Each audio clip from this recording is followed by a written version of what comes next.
America అధ్యక్షుడు Trump ఇరాన్పై Hormuz జలసంధిని తిరిగి తెరిపించడానికి విధించినటువంటి గడువు ఇవాళ సాయంత్రం 8 గంటలకు అయిపోతున్నప్పటికీ మరొకసారి పొడిగించినట్లుగా తన యొక్క ట్రూత్ సోషల్ ప్లాట్ఫామ్ ద్వారా కొత్త గడువును ప్రకటించారు. అనగా ఈ కొత్త గడువు ఎప్పటిదాకా ఉంటుంది అని చూస్తే రేపు 8 గంటల వరకు వస్తుంది. అనగా రేపు 8 గంటలకు వరకు ఈ యొక్క కొత్త గడువు అమలులో ఉండేటువంటి అవకాశం ఉంది. అనగా ఇప్పటి వరకు పొడిగించినటువంటి గడువులను గనక చూసినట్లయితే ట్రంప్ మూడవసారి ఈ యొక్క గడువును పొడిగించారు.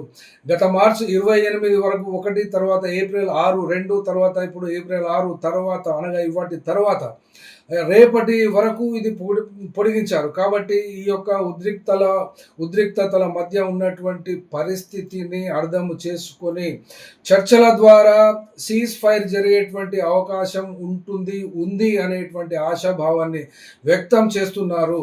అనగా ఇవాళ ఉన్నటువంటి గడువు తర్వాత రేపటి వరకు మరి ఏమైనా దాడులు అమెరికా మరియు ఇజ్రాయెల్ ఇరాన్పై చేస్తున్నటువంటి వాటిని ఏమైనా తగ్గించారా అంటే లేదు. బహుముఖమైనటువంటి వ్యూహముతో ఇజ్రాయెల్ మరియు అమెరికా ఇరాన్పై చేస్తున్నటువంటి ఈ యొక్క దాడులను కొనసాగిస్తూనే గడువులు విధిస్తూనే ఉన్నప్పటికీ ఈ యొక్క గడువును మరియు ఈ యొక్క భయంకరమైనటువంటి భయపెట్టేటువంటి ఈ ప్రకటనలను ఇరాన్ ప్రభుత్వము ఎక్స్టర్నల్ అఫైర్స్ మినిస్ట్రీ ఇది వార్ క్రైమ్గానే ప్రకటించింది. వార్ క్రైమ్గానే వాళ్ళు విధించినటువంటి గడువును తిరస్కరించడం జరిగినప్పటికీ కూడా ట్రంప్ ఇక్కడ చర్చల ద్వారా సీజ్ ఫైర్ జరుగుతుందని ఆశాభావాన్ని వ్యక్తం చేస్తున్నారు. అంటే అసలు ఈ యొక్క సీజ్ ఫైర్ హార్మోజ్ జలసంధిని ఓపెన్ చేయడం అనేది ఎవరికి అవసరం?